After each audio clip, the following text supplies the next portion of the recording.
কালিতো বহুত পানী হৈছে। ইয়াত এনেকুৱা পানী কেতিয়াও চোৱা নাই মই। কমেও ইয়াত ইমান পানী হৈছে, নহ'লে 7-8 ফুট পানী ইয়াতে হৈ গৈছে। ইমান পানী হৈছে।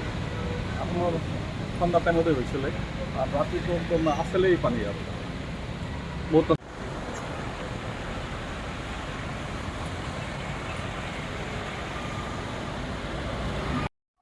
এইকেইদিন কৃত্ৰিম বানে গুৱাহাটীক যেনেকৈ চুইছে, আপোনাৰ বিশ্বাস হয়নে যে এই কৃত্ৰিম বান গুৱাহাটীৰ দুৰৱস্থা কেতিয়াবা আঁতৰ হ'ব? আপুনি ভাবে নেকি যে গুৱাহাটীক এতিয়া আৰু এখন ৰাজধানীৰ মৰ্যাদা দি ৰাখিব পৰা পৰিৱেশত আৰু নাই? আশ্চৰ্যজনকভাৱে এজাক বৰষুণ আহিলে গুৱাহাটীৰ মানুহে কেনেকৈ গৈ নিৰাপদে ঘৰ পাব তাৰ চিন্তা কৰিবলগীয়া পৰিস্থিতি হৈছে।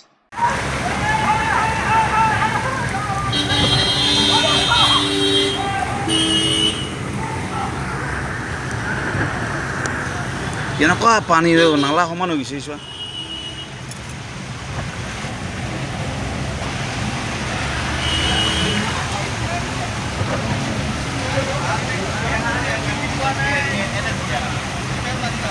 নদীয়ে আৰু এইটো নদী হৈ গ'ল কমপ্লিট ফিল আপ ৰাস্তা দেখা পাইছে না।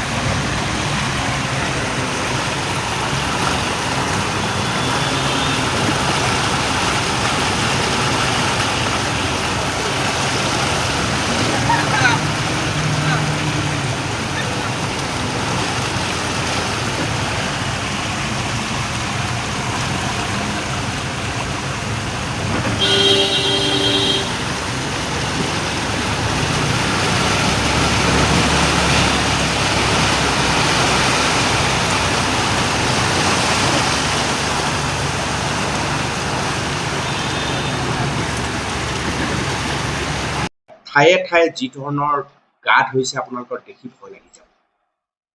ভয়ংকৰ পৰিৱেশ। মই মাজতে শাওকুচি অঞ্চলত নিজে এটা স্পট ৰিপৰ্টিং কৰিবলৈ বাধ্য হৈছিলোঁ।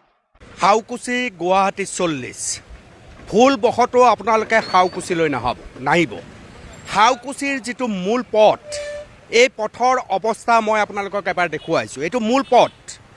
এই পথেৰে আপোনালোকে লখৰালৈ যাব পাৰে।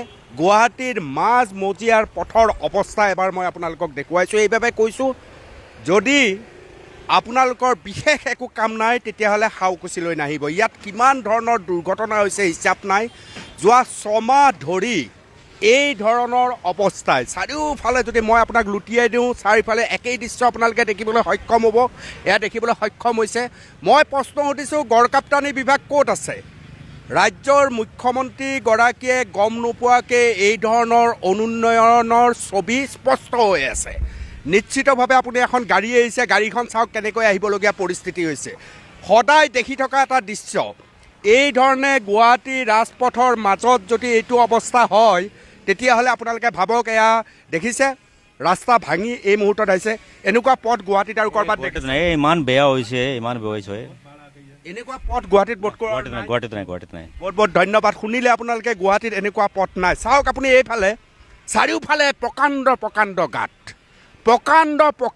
গাঁত, আৰু এই গাঁতৰ মাজেদি গুৱাহাটীৰ বাসিন্দা যাবলগীয়া পৰিস্থিতি হৈছে। চাৰিওফালে যদি এই পানী যে দেখিছে, বছৰত পানী নুশুকায়। যোৱা 6 মাহ ধৰি এই প্ৰচণ্ড গাঁতৰ মাজতেই গাড়ী চলি আছে। পানী কেতিয়াও কোনোদিন শুকোৱা পৰিৱেশ মই দেখিবলৈ পোৱা নাই।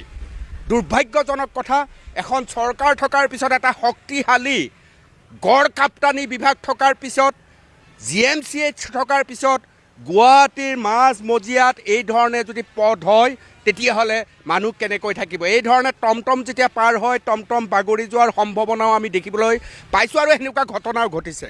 চাৰিওফালে পথটো আপুনি চাওক। এই পৰিস্থিতিৰে গুৱাহাটীত কিছু মানুহ চলিছে। ৰাজধানী গুৱাহাটীৰ এইটো পৰিস্থিতি, এই ধৰণৰ পৰিস্থিতি অতি ভয়ানক, অতি বিধ্বস্ত ৰাজপথৰ অৱস্থা। ৰাজধানী গুৱাহাটীৰ এটা ৰাজপথ শাওকুচি গুৱাহাটী 40 বুলি কোৱা হয়, য'ত গাড়ীটো আপোনালোকে দেখিবলৈ পাইছে, ইখনৰ পিছত সিখন গাড়ী, আৰু এই গাড়ী কি ধৰণৰ পৰিস্থিতিৰ মাজত যাবলগীয়া হৈছে চাৰিওফালৰ দৃশ্য দেখিলে আপোনালোকে গম পাব।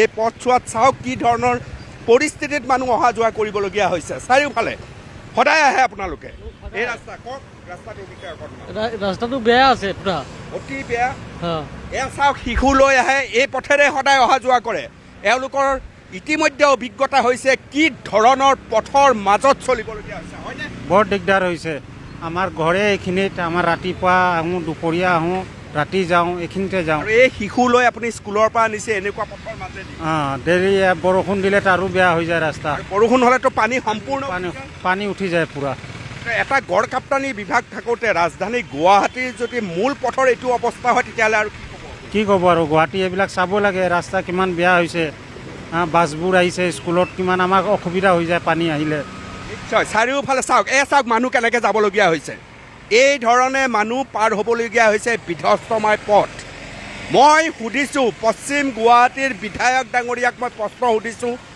গড়কাপ্তানি বিভাগক মই প্ৰশ্ন সুধিছোঁ আমাৰ দৰে জ্যেষ্ঠ সাংবাদিকো ৰাজপথত সোমাই এই ধৰণৰ পথৰ কথা ক'বলগীয়া পৰিস্থিতি আপোনালোকে সৃষ্টি কৰি দিছে এই কথাবোৰ বোধ কৰোঁ মুখ্যমন্ত্ৰী ডক্টৰ হিমন্ত বিশ্ব শৰ্মাৰ চকুত নাই পৰা কাৰণ এওঁলোকে বিভাগসমূহে যি ধৰণে গুৰুত্ব দিব লাগে সেই ধৰণৰ গুৰুত্ব নিদিয়াৰ ফল এয়া চাওক ৰাস্তাত কওক অকণমান কৈ যাওক কি ল'ৰা ছোৱালী আপোনালোকে সদায় আনে কি বিৱৰ্ণ বিভৎ কি বেলেগ একো নহয় আপোনাৰ ইয়াতে যদি তিনিচকীয়া ৰিক্সা এখন এইটো ফালেদি যদি যায় কিবা কাৰণত যদি বেলেঞ্চ যায় তেনেহ'লে চেছ তাৰ কাষেদি যদি ডাঙৰ দীঘলীয়া সময় ধৰি এনেকৈ পৰি বহুত সময় ধৰি এইটো ঠিক কৰিব 3-4 মাহ বহুত দিন হ'ল দিছ শুড বি এই ধৰণৰ পথ এটা কেনেকৈ গুৱাহাটীৰ মাজমজিয়াত থাকিব পাৰে মই মুখ্যমন্ত্ৰীক সুধিছোঁ যে আপোনাৰ বিভাগৰ সেই বিভাগীয় মন্ত্ৰী এজন থকাৰ পিছতো কেনেকৈ এই বিধ্বস্তময় পথ থাকিব পাৰে গড়কাপ্তানি এজন মন্ত্ৰী আছে তেওঁৰ নৈতিক দায়িত্ব আছে তেওঁৰ বিভাগ আছে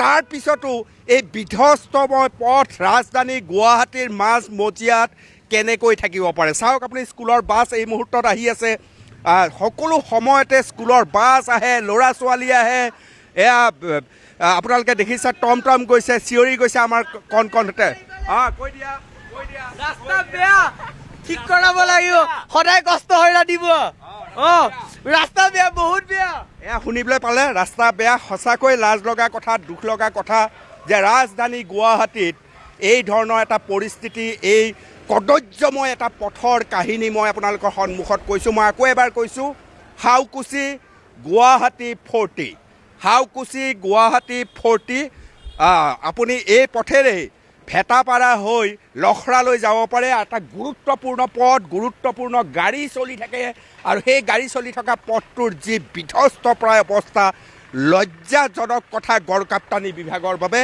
গড়কাপ্তানি মন্ত্ৰীৰ বাবেও লজ্জাজনক কথা মই আশা কৰিম যে মোৰ এই দৃশ্য দেখাৰ পিছত এই পথৰ অৱস্থা শীঘ্ৰে সলনি হ'ব ৰাস্তাটো বেয়া হ'বৰ কমচে কম আমাৰ 2 মাহৰ পৰা বহুত বেছি বেয়া হৈছে তাৰ আগতে ঠিকে আছিলে কিন্তু পানী জমা আগৰ পৰা হৈছে সেই পাইপলাইনৰ কাৰণে হৈছে বুলি কৈছে মানে পানীটো মানে ইয়াতে লিক হৈ যায় লিক হৈ কিনে পানীটো ইয়াতে গুচি নাযায় পানী থকাৰ কাৰণে গাড়াটো হৈ যায় আছে আৰু ইয়াতে বহুত বেয়া আছে মানে ইয়াতে গাড়ী উল্টি থাকে ৰেগুলাৰ আপোনাৰ 2-3খন গাড়ী ৰিক্সা বাগৰি যায় এনেইতো গাঁৱৰ মানুহখিনি কৰা গৈছে কিন্তু গাঁৱৰ মানুহে একো ব্যৱস্থা লোৱা নাই দিয়া নাই আগতেতো গাঁৱৰ মানুহে কৰি আছে কিন্তু আমিতো কৰা নাই গাঁৱৰ মানুহ বেলেগ হয় আমিতো নহয় ইয়াতে আমি ইয়াত দোকান আছে মই দোকানৰ পৰা হেৰি কৰোঁ বহুত বেছি ইয়াতে মানে ব্যৱহাৰ কৰিব পৰা বস্তু নাইয়ে ইয়াতে বহুত বেছি বেয়া হৈছে পানীটো বহুত বেছি পানী হৈ যায় পানীটো ওলাই নাযায় য'ত মূল পকী পথত বৃহৎ গাঁত এতিয়াও সেই গাঁত এই ধৰণে আছে এয়া দেখিছে এয়া হৈছে পথৰ অৱস্থা ইয়াৰ লগতে ৰাজধানী গুৱাহাটীত আপোনালোকে মন কৰিছে এনেকুৱা কোনো ঠাই নাই য'ত বানপানী নহয় চাৰিওফালে ইয়াততো আমি চৰকাৰক দোষী সাব্যস্ত কৰিলে নহ'ব আটাইতকৈ ডাঙৰ শক্তিটো ইয়াত শক্তিৰ অভাৱ হৈছে এখন সুন্দৰ মাষ্টাৰ প্লেনৰ কথা আজি প্ৰায় 5 দশকমান আমি শুনি আহিছোঁ কিন্তু গুৱাহাটী যিহেতু এটা চৰিয়াৰ নিচিনা চাৰিওফালে 18খন পাহাৰ আছে পাহাৰৰ মাজত থকা এখন ঠাই হ'ল ৰাজধানী গুৱাহাটী গতিকে ইয়াত উপযুক্তভাৱে পানী ওলাই যাবলৈ জলাশয়সমূহ সেইদৰে নিৰাপদ হৈ থকা নাই জলাশয়ত মানুহে বসবাস কৰিছে যিকেইখন সৰু নৈ আছে সেই নৈকেইখনক আমি ইতিমধ্যে হত্যা কৰিছোঁ কেইবাখনো নৈ আমি আমাৰ চকুৰ সন্মুখতে হত্যা কৰিছোঁ জাবৰ জোঁথৰ গুৱাহাটী মহানগৰীৰ কাৰণে এটা ডাঙৰ ত্ৰাস হৈ গৈছে এতিয়ালৈকে আমাৰ এই অভ্যাস হোৱা নাই যে জাবৰ জোঁথৰসমূহ আমি উপযুক্ত ঠাইত উপযুক্তভাৱে পেলাব লাগিব। গুৱাহাটী পৌৰ নিগমে বিভিন্ন ধৰণৰ চেষ্টা নাই কৰা মই তেনেকুৱা নকওঁ, কিন্তু তেওঁলোকৰ চেষ্টাও খুব বিজ্ঞানসন্মত নহয়, খুব পৰিকল্পিত নহয়, যাৰ ফলত তেওঁলোকক নমনাৰ লেখীয়া পৰিৱেশ সৃষ্টি হৈছে। নলা নৰ্দমাৰ কি পৰিৱেশ আপোনালোকে সকলোৱে দেখিছে। প্ৰত্যেকখন সৰু সৰু নৈ, জলাশয়, নাদৰ উপযুক্ত বিজ্ঞানসন্মতভাৱে পানী ওলাই যাব পৰা ব্যৱস্থাটো নাই বাবেই আজি আমি প্ৰত্যেকেই জমৰ যাতনাত দিবলগীয়া হৈছে। গৰমকালি এজাক বৰষুণৰ পিছতে কি পৰিস্থিতি হয় আপুনি আমি সকলো তাৰ সাক্ষী, আমি সময়ত সকলো দেখিয়ে আছো। তেতিয়াহ'লে কি হ'ব? ৰাজধানী গুৱাহাটীক বৃদ্ধি কৰিবলৈ খোজা হৈছে, ইফালে আমিনগাঁৱলৈ যাব, এফালে আমি আহি ইতিমধ্যেতো আমাৰ ব্যস্ত অঞ্চল হৈ পৰিল বশিষ্ঠকে আদি কৰি গোটেই মূল পথটো। আশ্চৰ্যজনকভাৱে আপুনি চাওক, লখৰাটো এতিয়া পানী হ'বলৈ আৰম্ভ কৰিছে। ডাঙৰ ডাঙৰ বিল্ডিং হৈছে তাত। মূল ৰাজপথত অৰ্থাৎ ৰাষ্ট্ৰীয় পথত এতিয়া একাঠু পানীৰ পৰিৱেশ চাৰিওফালে, কাৰণ হুৰাই পাহাৰৰ পৰা পানী নামি আহে আৰু সেই পানী ৰাখিবলৈ কাৰো সাধ্য নাই। মূল কথাটো সেইটোৱেই যে মেঘালয় পাহাৰৰ পৰা পানী নামি আহি আমি মূল যিটো ৰাজপথ আছে অৰ্থাৎ জালুকবাৰীৰ পৰা একেবাৰে খানাপাৰালৈ সেই অঞ্চলটোত ত্ৰাসৰ কাৰণ হৈছে। আমি যদি ইফালে যাওঁ মালিগাঁৱৰ ফালে, সেইফালেও আমাৰ ডাঙৰ ডাঙৰ কেইবাখনো পাহাৰ, তাৰ পৰাও পানী নামি আহিছে। আমি যদি চানমাৰীৰ ফালে যাওঁ, তাতো ডাঙৰ পাহাৰ, তাৰ পৰা পানী নামি আহিছে। হেঙাৰবাৰীত পানী নামি আহিছে। চাৰিওফালৰ পৰা হৰাই পানী নামি আহিছে। আৰু সেই পানীক উপযুক্ত পথেৰে পঠিয়াই কেনেকৈ আমি দ্বীপৰ বিললৈ পঠিয়াম, ভৰলুক কেনেকৈ ব্যৱহাৰ কৰিম, বাহিনী নদীক আমি কেনেকৈ ব্যৱহাৰ কৰিম, সেই সম্পৰ্কীয় কোনো বৈশিষ্ট্য সম্পূৰ্ণ গৱেষণা এতিয়ালৈকে হোৱা নাই। বিভিন্ন অভিযন্তাই বিভিন্ন ধৰণৰ কথা কৈছে, এই কথাবিলাক চৰকাৰেনো কিমান শুনিছে আমাৰ সন্দেহ। যদিহে বিজ্ঞানসন্মত এখন মাষ্টাৰ প্লেন গুৱাহাটীত তৈয়াৰ নহয়, তেতিয়াহ'লে এই কৃত্ৰিম বান আৰু কৃত্ৰিম বানৰ পিছত বিধ্বস্ত পথ, নলা নৰ্দমাৰ ভয়ংকৰ দুৰৱস্থা, জাবৰ জোঁথৰে সঁচাকৈয়ে গুৱাহাটীক অশান্তি কৰি তুলিছে। আপুনিও নিজে চাগে কল্পনা কৰে, এইখন গুৱাহাটীতেই মই বসবাস কৰিছোঁ। এজন গুৱাহাটীৰ বাসিন্দা হিচাপে আপুনি কোনকেইটা কথাত আটাইতকৈ বেছি গুৰুত্ব চৰকাৰে বা স্থানীয় যি প্ৰশাসন আছে তেওঁলোকে, পৌৰ নিগমৰ যে প্ৰশাসন আছে তেওঁলোকে কোনবিলাক কথাত গুৰুত্ব দিব লাগে? কিয় নতুন নতুন জেগাত কৃত্ৰিম বান বৃদ্ধি পাবলৈ ধৰিছে?